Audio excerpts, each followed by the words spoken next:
नमो भगवते वासुदेवाय।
परम पूजनीय श्री सद्गुरु संत ज्ञानेश्वर महाराज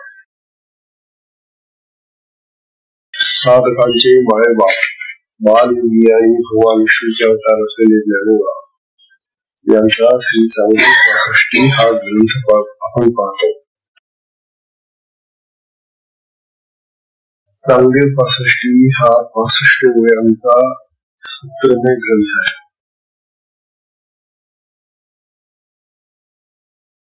या ग्रंथासंबंधी आता आपण पाहूच. तेव्हा या 65व्या चांगदेवासारख्या महान योग्याला आत्मबोध देण्यासाठी ज्ञानोबा पत्र म्हणून पाठवत आहे.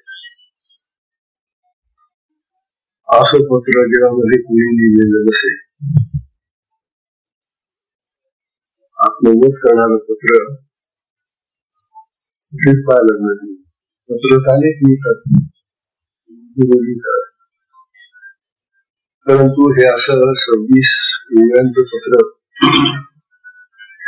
क्वचित पाहायला मिळतं. आज आपल्याला या ओव्यांमध्ये 32वी ओळीला 32वी ओळी पाहिजे. 30 ओव्या पाहून झाल्या आपल्या. आज 32वी ओळी बघा काय.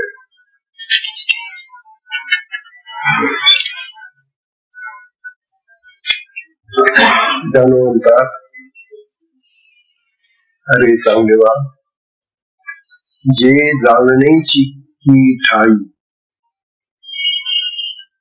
जे जाणण्याची की ठाई नेणणे कीर नाही. जे जाणण्याची की ठाई नेणणे कीर नाही. बघा शब्दात अजून किती जरी वेळा मी हे शब्द पाहिले तरी त्या शब्दांचा शब्द म्हणून सोपेपणा वाटेल जर त्याचा जो गर्भित अर्थ येतो. जे जाणण्याची की ठाई नेणणे कीर नाही.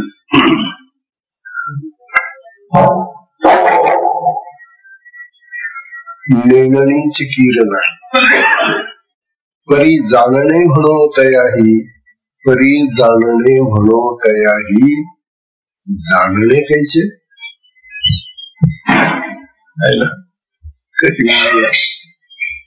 काय म्हणतात ज्ञानोबा, अरे चांगदेवा, जे जाणण्याची की ठाई नेणणे कीर नाही. परी जाणणे म्हणून आहे जाणणे काही कैसे. म्हणजे ही ओवी इतकी अर्थगर्भ आहे. जे शब्द सुद्धा ज्ञानोबांनी जे वापरलेले शब्द आहेत त्या शब्दांमध्ये महान अर्थ भरलेला आहे. तेव्हा हा चांगदेव हे पत्र वाचून कसं समजेल म्हणून त्याला पुन्हा शरण यावं लागलेले. एक गोष्ट लक्षात ठेवा आपण आता सगळ्यांनी, आपण इथं धाडस केलेलं आहे खरं चांगले 65 हा ग्रंथ लावण्याचं, आणि हे धाडस एवढ्यासाठी मी केलेलं आहे की या ठिकाणी याच सभागृहामध्ये आपण भागवत ऐकलेलं आहे, एकनाथ महाराजांचं भागवत ऐकलेलं आहे, वासुदेवानंद सरस्वती महाराजांचा एका नावाचा ग्रंथ वाचलेला आहे, आणि मुख्य म्हणजे ज्ञानोबांची ज्ञानेश्वरी ही संपूर्ण ज्ञानेश्वरी आपण आता ऐकलेली आहे. आता इतके ग्रंथ ज्या भाविक साधकांनी ऐकलेले आहेत त्यांना चांगले 65 कळायला हरकत नाही असा आमचा काय असेल असा आमचा अंदाज, आणि म्हणूनच आम्ही हा ग्रंथ सुरू केलेला आहे. हे बघा, ज्ञानोबांचे हे जे 3 ग्रंथ आहेत ना त्यांचा क्रम आहे, त्या क्रमानेच ते वाचले गेले पाहिजे. त्या क्रमाने जर ते ग्रंथ वाचले गेले नाही आणि मध्येच एखाद्याने कुठला ग्रंथ वाचायला सुरुवात केली तो क्रम असा, आधी तर ज्ञानोबा सांगतात की बाबा रे आम्ही तुमच्यासाठी सर्वसामान्य माणसांसाठी हरिपाठाचे अभंग अगदी सोपे, पण तेच तत्वज्ञान आहे ना. हरिपाठाचे अभंग सुद्धा इतके सोपे नाही जसे समजतो आपण, इतके सोपे नाही, परंतु त्यातल्या त्यात हरिपाठाचे अभंग हरिभाषा समजून घ्या. मग ज्ञानोबा म्हणतात हरिपाठ झालं का तुमच्या वाचून, मग तुम्ही आमच्या गाठीतले काही अभंग वाचा, वाचून मग ते झाल्यानंतर ज्ञानेश्वरी वाचा. ज्ञानेश्वरीमध्ये तुम्हाला कर्म योग, ज्ञान योग, भक्ती योग आणि केवळ योग अशा तऱ्हेनं 4-5 साधनांची तुम्हाला माहिती होईल. ऐकायला येतं ना. तेव्हा ज्ञानेश्वरी आधी वाचा, आणि सुदैवाने आपला आता ज्ञानेश्वरी ग्रंथ संपलेला असल्यामुळे आम्हाला असं वाटलं की आता आपण चांगले 65 घ्यायला म्हणतात. चांगले आपलं ज्ञानेश्वरी वाचून गेल्यानंतर मग अमृतानुभव वाचा, आणि अमृतानुभव वाचून झाल्यानंतर मग चांगली 65, म्हणजे हा 3 ग्रंथांच्या वरचा ग्रंथ आहे. सुखनी म्हणजे बघा ज्ञानेश्वरी कशी आहे, भाष्य आहे, गीता भाष्य येते. भगवंतांनी जी गीता अर्जुनाला सांगितली तिच्यावरचा तो भाष्य ग्रंथ आहे. भाष्य म्हणजे विवरण करणारा, स्पष्टीकरण करणारा असा ग्रंथ आहे. गीतेचं स्पष्टीकरण सांगितलेलं आहे, गीतेवर भाष्य केले जाणार. अमृतानुभव हा सिद्ध ग्रंथ आहे, सिद्धांचा ग्रंथ आहे. सिद्ध म्हणजे जे ब्रह्मज्ञानी असतात, आत्मज्ञानी असतात त्यांच्या ब्रह्मज्ञानी कसे असतात, आत्मज्ञानी कसे असतात, त्यांचं ज्ञान कसं असतं ते अमृतानुभवामध्ये काही सांगितलं. आणि हा जो ग्रंथ आहे आता हा महानिर्याला आत्मज्ञान देण्यासाठी सांगितलेला ग्रंथ. म्हणून हा ग्रंथ सर्वसामान्य वाचकाच्या आकलनात येणारा ग्रंथ नाही. जसे वेदांतामध्ये सुद्धा 3 प्रकारे ग्रंथ, त्याला प्रस्थानत्रयी असं म्हणतात. वेदांतामध्ये प्रस्थानत्रयीमध्ये आधी उपनिषद वाचायला लागतात, ऋषी दिली असं त्याच्या अगोदर पुष्कळ तयारी करायला लागतात. आपल्याला ऋषी सुद्धा कळत नाही.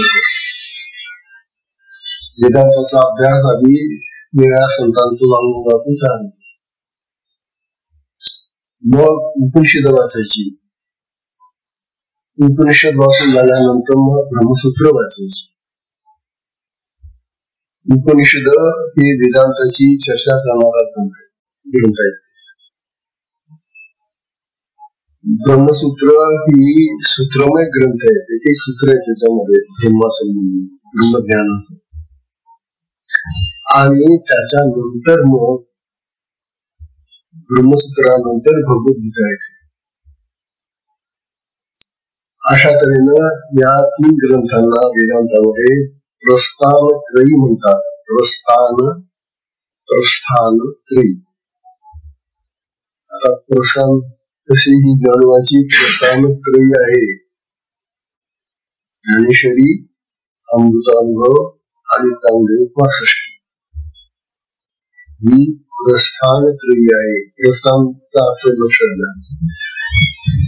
प्रस्थान, प्र अधिक स्थान. प्रकर्षण ज्या स्थानाकडे जे ग्रंथ आपल्याला घेऊन जातात ते स्थान म्हणजे आत्मस्थान आहे ना, ब्रह्म. ब्रह्म आणि आत्म्याचं ऐक्य निर्माण करणारं जे स्थान, अशा स्थानाकडे वाचकाला जे घेऊन जाणार आहे त्याला प्रस्थान म्हणतात. ही जी माहिती आहे आपली, ही माहिती ऐकल्याशिवाय कळून चालू करणे. ही ज्ञानोबाची प्रस्थानत्रयी आहे. हे थोडस लावून दे थोडं.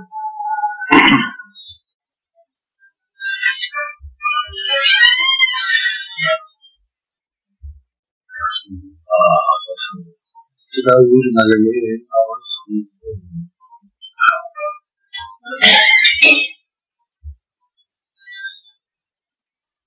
तेव्हा ही ज्ञानोबाची प्रस्थानत्रयी अभ्यास करताना आपल्याला प्रथमतः ज्ञानेश्वरी वाचावं लागेल. आणि सुदैवाने आम्ही सगळ्या साधकांनी यावी ती ज्ञानेश्वरी जवळ 1 वर्षभर अभ्यास केला. वाचली आहे की आता मध्ये अमृतानुभव यायला पाहिजे. पण अमृतानुभव हा सिद्ध ग्रंथ येतो, तो ब्रह्मज्ञानी लोकांसाठीचा ग्रंथ येतो. म्हणून थोडस रसतो. आपण जर अमृतानुभव सुरू केला आणि ही एवढी संख्या जी आता येते विचारली ही करताना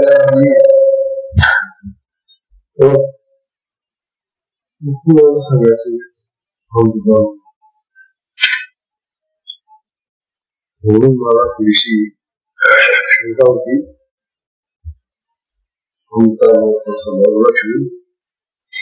आणि हा जो वरचा सूत्रबद्ध ग्रंथ आहे, हा 26 ओघांचा आहे ना, हा ग्रंथ घेऊन पाहू. आणि आश्चर्य असं की आमचे सगळे साधक, विशेषतः भगिनी आणि थोडेसे माता बहिणींना आश्चर्य दाखवणार की त्यांना आवड लागली चांगली गोष्ट ऐकण्याची. हे काहीतरी पुण्य असतं म्हणून त्यांना ते लागतं.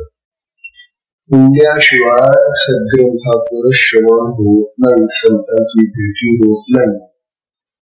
आणि जर आपल्या पदरी पुण्य नसेल किती खटपट करू पाहू. तुम्हाला असे अडथळे येतील, असे काहीतरी प्रकारचे प्रश्न निर्माण होतील तुमच्याकडे, तुम्ही येऊ शकणार. म्हणून तीर्थयात्रा वगैरे हे सुद्धा अडथळेच अशा ग्रंथांच्या बाबतीमध्ये. आता जेव्हा आपल्याला जी ओळी आहे त्या ओळीचा अर्थ ओवी अशी आहे की जे जाणण्याची की ठाई. जे जे म्हणजे जी आत्मवस्तू, जो आत्मा, जे ब्रह्म, मुळात जाणणे स्वरूपच आहे. ते कसं आहे, जाणण्याची ती ठाई म्हणजे तो मुळामध्ये जाणण्यासारखाच आहे, जाणवाच लागेल त्याला. जाणण्यानेच आत्मा करतो. जाणणे ऐकणे नाही, वाचणे नाही, जाणणे याच्यामध्ये अनुभव आहे. एखादी गोष्ट आम्ही जाणली म्हटलं की मग तिचा अनुभव घेतला असेल. म्हणून आत्मा कसा आहे म्हणे, तो जाणणे स्वरूपच आहे. जाणण्याला योग्यच आहे, तो जाणलाच पाहिजे. मेलणे म्हणजे अज्ञान त्या ठिकाणी नाही. बघा, मेळणे कीड नाही. मेलणे म्हणजे अज्ञान, जाणणे म्हणजे ज्ञान. आत्मा कसा आहे, ज्ञान स्वरूप आहे आणि तो जाणला पाहिजे. तो काय नाही, अज्ञान नाही. मेलणे कीड नाही. कीड म्हणजे खरोखर, तो खरोखर अज्ञान नाही. आत्म्यामध्ये अज्ञान राहत नाही. आत्म्यामध्ये सगळं ज्ञानच ज्ञान भरलेलं. आत्म्याजवळ ज्ञान भरलेलं आहे, त्यामुळे अज्ञान नाही आत्म्यामध्ये. तरी जाणणे म्हणून आहे म्हणतात.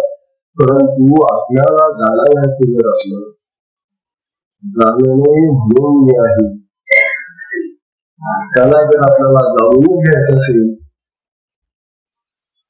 तर त्याला कसं जाणायचं? आपल्याला कामाला जाणून घ्यायचंय, तो जाणणे योग्य आहे, त्याच्या ठिकाणी ज्ञान आहे, त्याच्या ठिकाणी अज्ञान नाही. मग असं जे ज्ञान आत्म्यामध्ये भरलेलं आहे ते ज्ञान आम्हाला कसं प्राप्त होईल?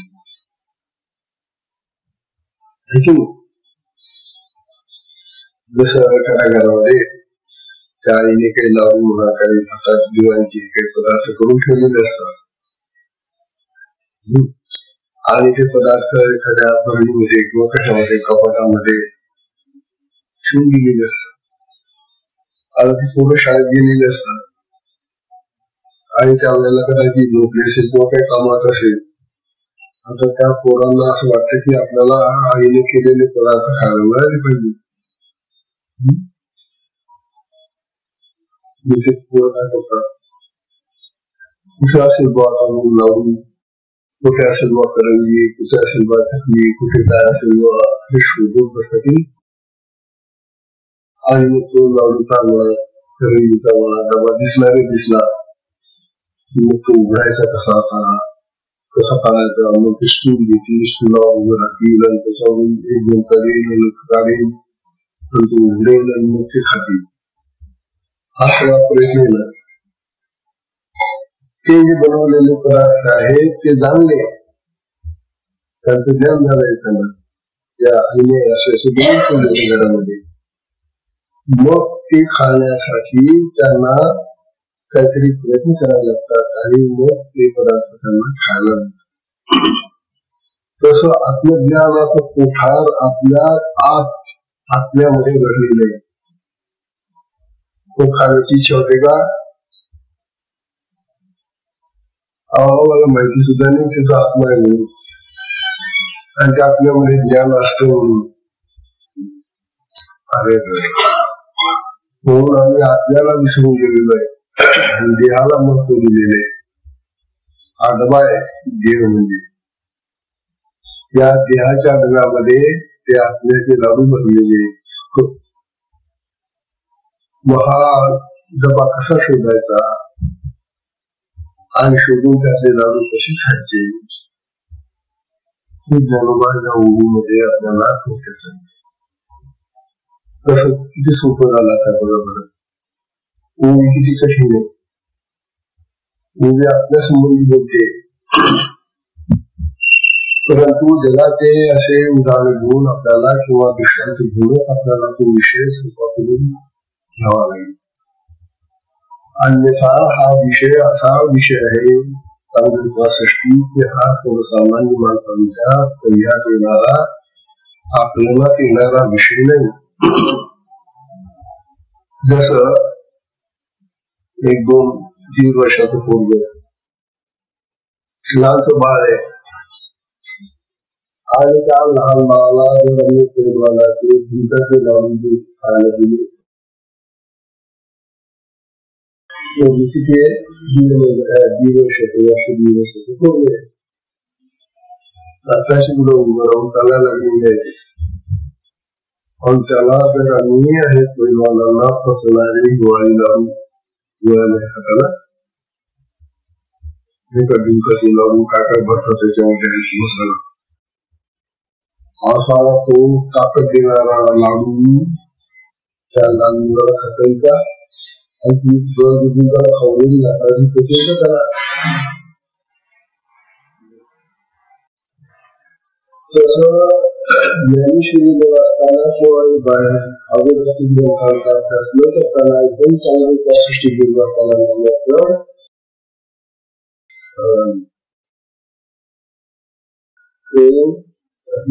लावली प्रश्न आपल्याला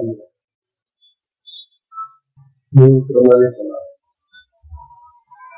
आणि सुदैवाने आपलं ज्ञानेश्वरी झाले असल्यामुळे हा ग्रंथ आता घ्यायला असं वाटलं आणि दैवांशी करायची प्रेरणा असेल म्हणून हा ग्रंथ घेतला गेलेला आहे. इतका मोलाचा ग्रंथ आहे, इतका महत्वाचा ग्रंथ आहे, इतका जीवन बदलून टाकणारा ग्रंथ आहे हा आणि विशेषतः साधकांसाठी आपण घेतो. इतर सर्वसामान्य माणसाने असं काही गमन नाही. म्हणून साधकांनी चांगली उपासृष्टी ही ऐकलीच पाहिजे.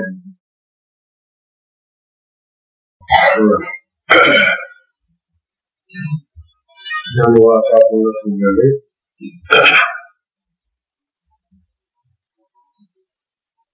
चांगल्या 65 मध्ये फक्त 65 सोहळ्या आहेत, पण ती प्रत्येक ओळी सूत्रबद्ध आहे.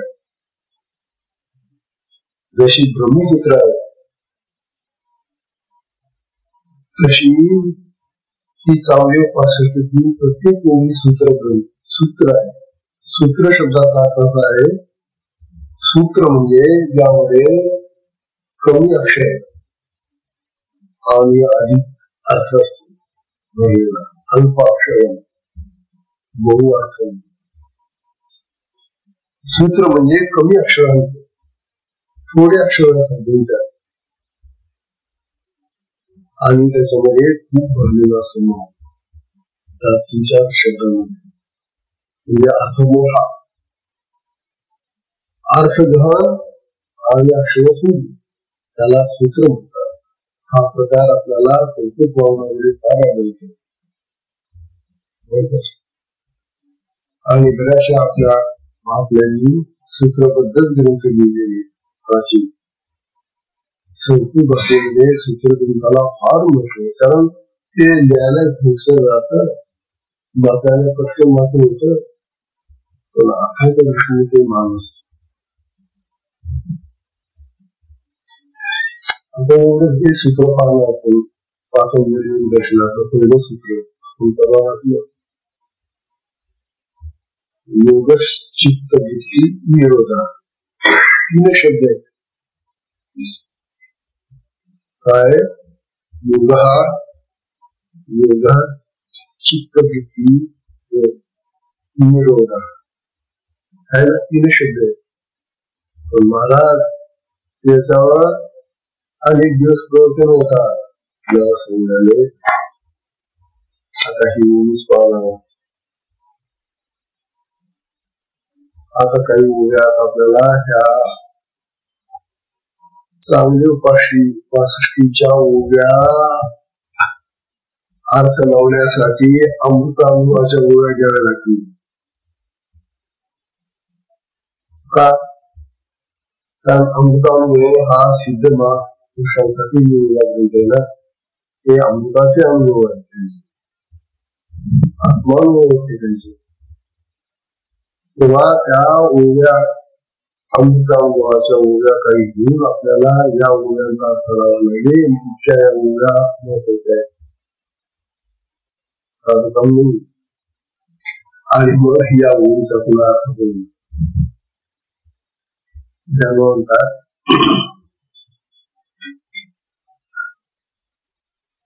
म्हणतात त्या आत्मस्वरूपाचे ठिकाणी जाणणे संभव आहे, मेलेले नाही, अज्ञान नाही, परंतु त्याला जाणावंच लागेल. जर जाणवलं त्याच्यामध्ये आहे, त्याच्यामध्ये जर ज्ञान आहे तर ते ज्ञान आम्हाला प्राप्त करायलाच पाहिजे ना. आत्मज्ञान ज्ञान भरलेलं आहे तर ते आत्मज्ञान आम्हाला प्रोसेस करायला पाहिजे ना. त्याची आवश्यकता आहे मला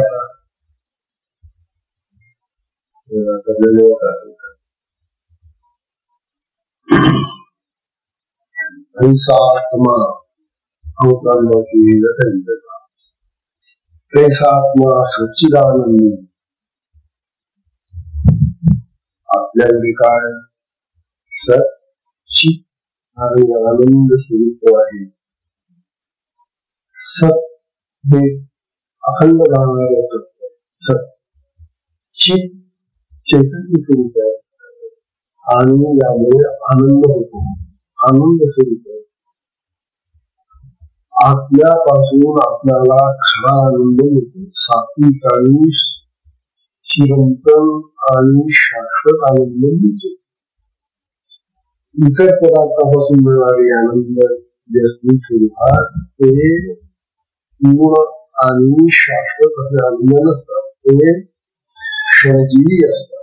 म्हणून त्यांना आनंदाचे आभास मानले जातात. खरा आनंद आपल्यामध्येच आहे आणि आत्म्याच्या आनंदामुळे काही पदार्थांमध्ये आनंद येतो. उदाहरणार्थ आपण काही एखादा पदार्थ खातो, तो पदार्थ खात असताना आपल्याला चव लागली, चांगली आनंद वाटतो. आता हा पदार्थ खात असताना लागणारी जी चव आहे ती सुद्धा आपल्यामुळेच मिळते, इतरांचे लक्षण नसते.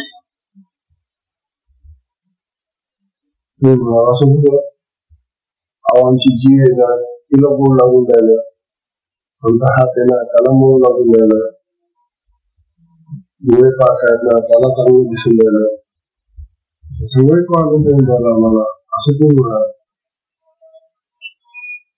परंतु तुमच्या हाताला जी जाणीव होते मऊपणाची, कठीणपणाची, ती कुणामुळे होते? आपल्यामुळेच होऊन राहिली ना. तुमच्या डोळ्यांना जे चांगलं रूप दिसून राहिलं ते कुणामुळे? आपल्यामुळेच ना. तुमच्या जिभेला जी चव चांगली लागून राहिली ती सुद्धा आत्मा आहे म्हणूनच ना. एखाद्या मेलेल्या माणसाच्या हातात द्यावं होते, त्याला सांगा, विचारा काय कसं लागतो तुझ्या हाताला, सांगेल का तो? त्याच्या जिभेवर सोपा तो पदार्थ विचारा त्याला, काय तुझ्या जिभेवर कसा लागतो हा पदार्थ, सांगेल का तो? तात्पर्य असं की आमच्या देहामध्ये आत्मा आहे म्हणून ते बाह्य पदार्थ जे ज्यांना आम्ही आनंद देणारे पदार्थ म्हणतो, ते आनंद देणारे पदार्थ आमच्या आत आत्मा आहे म्हणूनच आनंद देतात. कारण आत्म्यामध्येच आनंद भरलेला आहे. तो सच्चित आनंद स्वरूप आहे.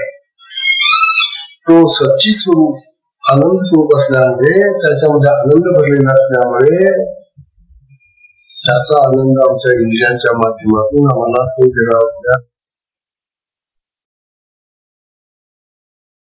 आपण या आपण सिद्धू आणि तो कसा आहे, तो स्वतःच्या दृष्टीनं सिद्ध आहे, त्याला कोणाची मदत नाही, मदत नको, तो दुसऱ्यांना मदत देणार आहे.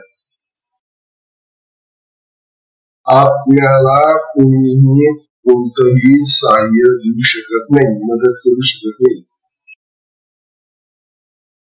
आत्मा स्वतः सिद्ध आहे. अरे एवढ्या जगाची तो विश्वाची तो मदत करतो सगळ्यांना, तेव्हा आपल्यामध्ये एवढं मोठं सामर्थ्य, एवढी मोठी शक्ती, सगळ्या शक्ती त्या आत्म्याच्याच आहे. त्याच्यामध्ये अनंत शक्ती भरलेली आहे. म्हणून तो आत्मा दुसऱ्याला मदत करणारा आत्मा तो स्वतः सिद्ध आहे, त्याला कुणाची गरज नाही. त्याला रे याचा आत्मा दुबळा झाला म्हणे, कसा दुबळा झाला? आत्मा पुढे दुबळा होता, त्याचा आत्मा दुखावला. हो, फार भाषा बोलत असतात लोक, हे त्याच्या आत्म्याला आपण दुःख देऊ, आत्मा दुःखी होतो. तात्पर्य असं की ज्यांना आत्मा म्हणजे काय काहीच माहिती नसतं आणि बोलत असतात, विभाग करत असतात. म्हणून आपल्याला कुणाचीही गरज नाही, मदत कुणाची नको. तो सगळ्यांना मदत पुरवायला समर्थ आहे, सिद्ध आहे, तो तयार आहे आणि स्वयंसिद्ध आहे. तुला मूळचा सिद्ध आहे, तो त्याला कोणी सिद्ध बनवलेलं नाहीये. तो जसा आहे पूर्वीपासूनचा तसा मूळचा सिद्ध आहे, तो स्वयंसिद्ध आहे. असा जो आत्मा आहे त्याला म्हणतात आपल्या आपण सिद्धू. बरं का, आता काय दे शब्दू तयाचे तया. आता ज्ञान आपल्याला समजले अनुभवामध्ये असा जो आत्मा आहे आनंदपूर्ण सच्चिदानंद स्वरूप आणि जो स्वतः पूर्ण सिद्ध असा आहे, त्याला आपण कशाने जाणायचं? आपल्याजवळ साधन काय आहे? आपल्याजवळ आपण म्हणतो आम्ही ग्रंथ वाचतो, ग्रंथामध्ये काय असतं? शब्द असतात. मग शब्दांनी आम्ही त्याला जाणू इच्छितो. ग्रंथ वाचून आम्हाला आत्मा कळेल, म्हणून आम्ही ग्रंथांच्या शब्दांमधून त्याला पकडण्याचा प्रयत्न करतो. ज्ञानोबा सांगतात शब्दांचं ते सामर्थ्य नाही. शब्दांमध्ये आपल्याला जाणण्याचं सामर्थ्य नाही. लक्षात घ्या, हा महत्वाचा विषय. अशा पुष्कळ लोकांचा भ्रम होतो की अरे आपल्याला आत्मा कळला म्हणून जाता. हे जे वर्णन असतं शब्दांनी केलेलं आत्म्याचं वर्णन, आत्म्याचं शब्दांनी केलेलं वर्णन हे मायागत आहे, अज्ञानाचं आहे. पण शब्द हे मायेच्या अंतर्गत येतात. शब्द हे मायेच्या अंतर्गत येणारे आहे.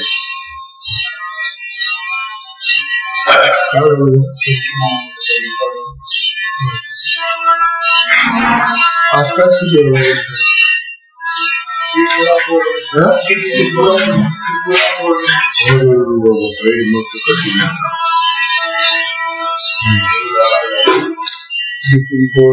सगळं रात्री करत असत.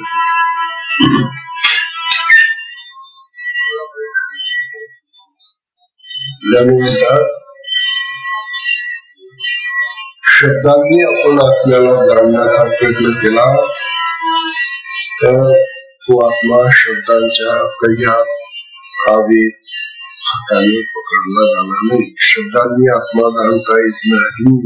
हे आता अमृतानुभवामध्ये ज्ञानोबा समजले. आता काय देव शब्दू, तो शब्द काय देऊ आता? कारण तो आत्मा कसा आहे? सच्चिदानंद स्वरूप आहे आणि आपणच आपला स्वतः सिद्ध आहे. अशा वेळेला त्या सिद्ध कशा आपल्याला जाणण्यासाठी हा शब्द काय करू शकतो? काय दे त्या शब्द, म्हणजे हा शब्द त्याला जाणण्यासाठी काय देऊ शकतो आपल्याला? तर शब्दांनी आत्मा जाणता येत नाही हे जणवा अमृतानुभवाने समजले. आता काय हे शब्द तयाचे तया म्हणजे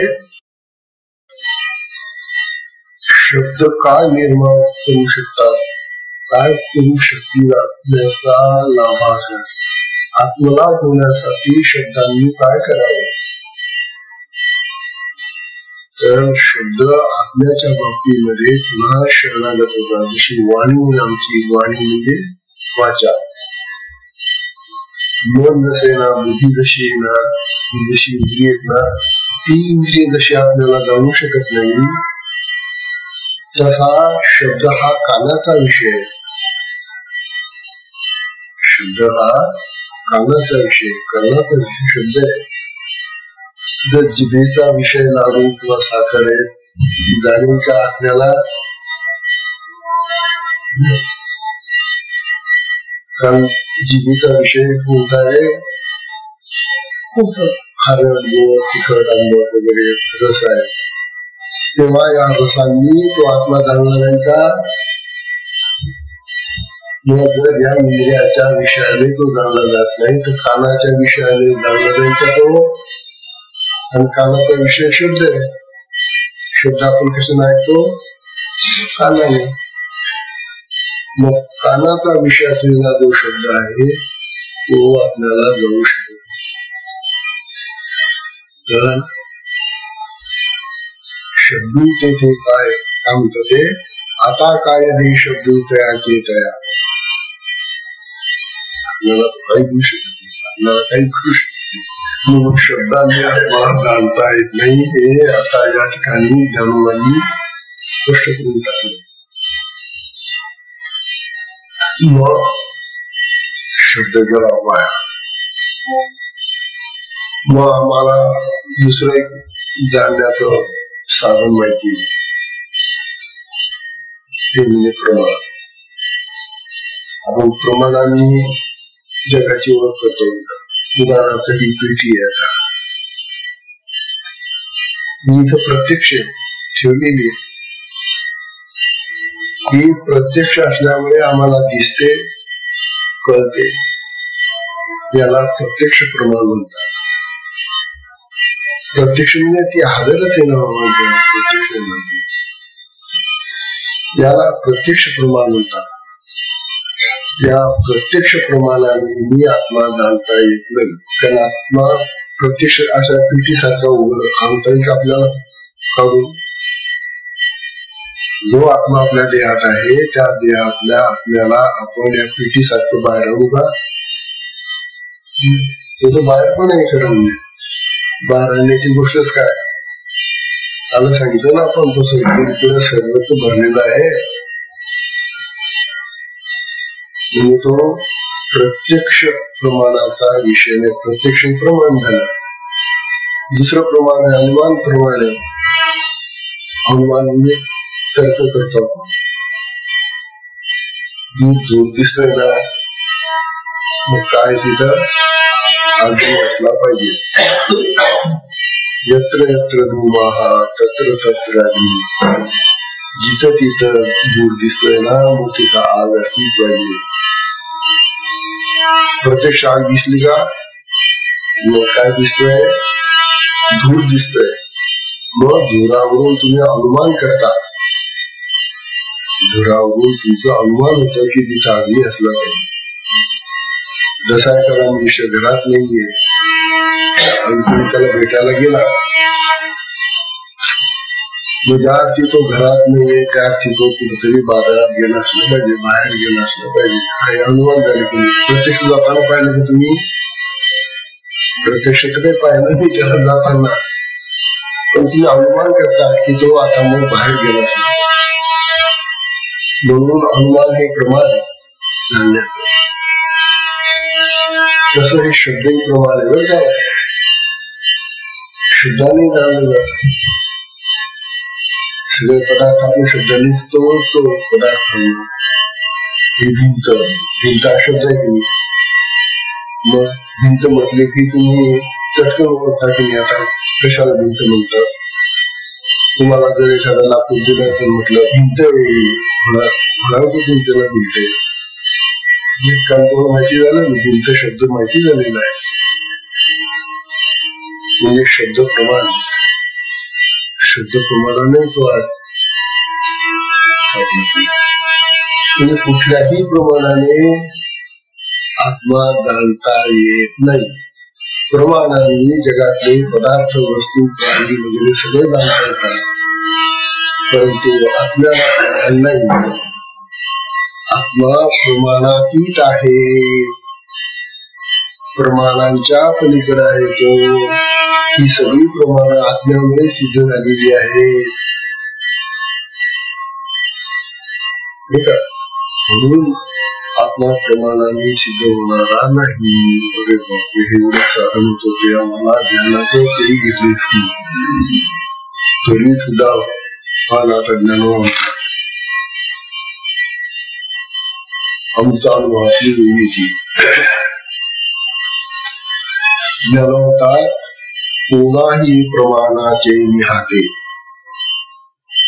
कोणाही प्रमाणाचे निहाते, वस्तू घेना न घे आपणाते. वस्तू घे ना घे आपणाते. जे स्वयेची आहे ते, जे स्वयेची आहे ते घेणे ना न घेणे.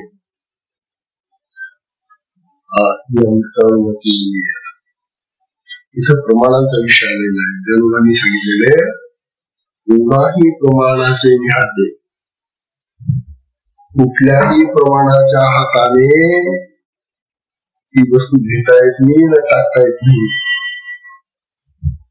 प्रमाण जर समजा हात समजला आपण, जसं आपण ही वस्तू घेतो आणि टाकतो, पण घेणं आणि टाकणं जसं हाताने आपण करतो ना, तसं हे जे प्रमाण आहे ना, प्रमाणाने घेतली आपण ती वस्तू म्हणजे चांगली आणि प्रमाणाने टाकली, तसा आत्मा प्रमाणाने घेताही येणार नाही आणि सोडता येणार टाकता पण येईल. आपल्या हा आत्मा मोठा विचित्र बघा, हा तुमच्या कुठल्याही प्रमाणामध्ये सापडत नाही.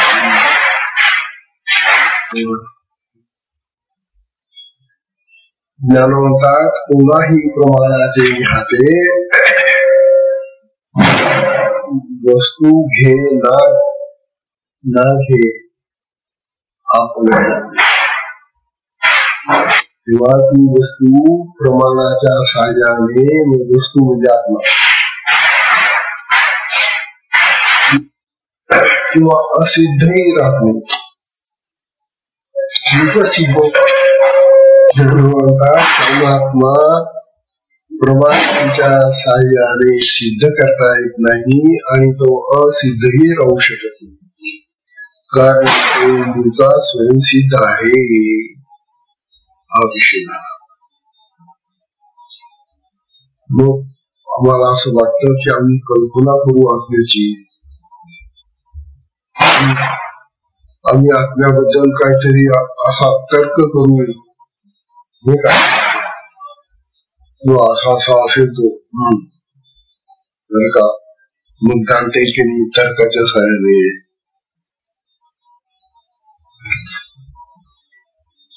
म्हणून तर्कशास्त्र दिलं.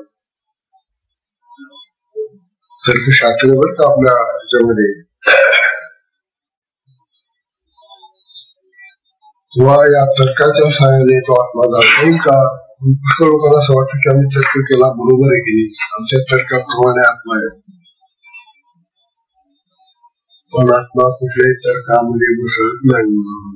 ज्ञानवांची तुम्ही अमृता अनुभव नाही. अरे अशा ज्ञानवांनी हे काय काय लिहून ठेवलं आपल्यासाठी,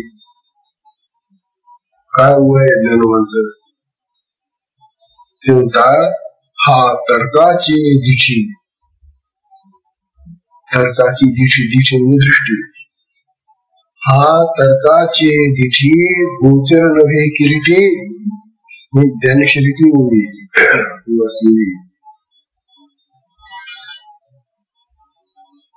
म्हणतात, अरे अर्जुना, हा आत्मा तर्काच्या दृष्टीला पाहायला मिळत नाही. इथं तर्काची दृष्टी चालत नाही. हा तर्काची दिठी गोचर नव्हे. गोचर म्हणजे प्रत्यक्ष दिसणारा, गोचर नव्हे. किरीटी, किरीटी म्हणजे अर्जुन. हे अर्जुना, हा तर्काच्या दृष्टीला दिसणारा नव्हे आत्मा. मग ध्यान याची भेटी उत्कंठाव आहे. याच्या भेटीसाठी ध्यान येत. ते ध्यान उत्कंठावात, उत्कंठित होत. म्हणजे त्याला त्या ध्यानाला अशी आवड लागते की आपल्याला आत्मा भेटला पाहिजे, आपल्याला आत्मा भेटला पाहिजे. म्हणून ध्यान याच्या उत्कंठेला येऊन त्या ध्यानामध्ये तो आत्मा आपल्याला दिसावा म्हणून ध्यान लागतो. आता ध्यान हे योगाचं साधन झालं आहे की ध्यान, धारणा आणि समाधी मिळाला योग. आणि आपण दुसरं योग मार्गाचे जो ही शक्तिपात दीक्षा म्हणजे योग मार्गातली दीक्षा आहे. पुन्हा आलो आपण योगाकडे. पण आपला योग हा त्या चांगदेवांच्या योगासारखा योग नाही. चांगदेवांचा योग हा स्वकष्टार्जित योग आहे. स्वतःच्या कष्टाने त्याने ते प्राप्त केलेले झाले.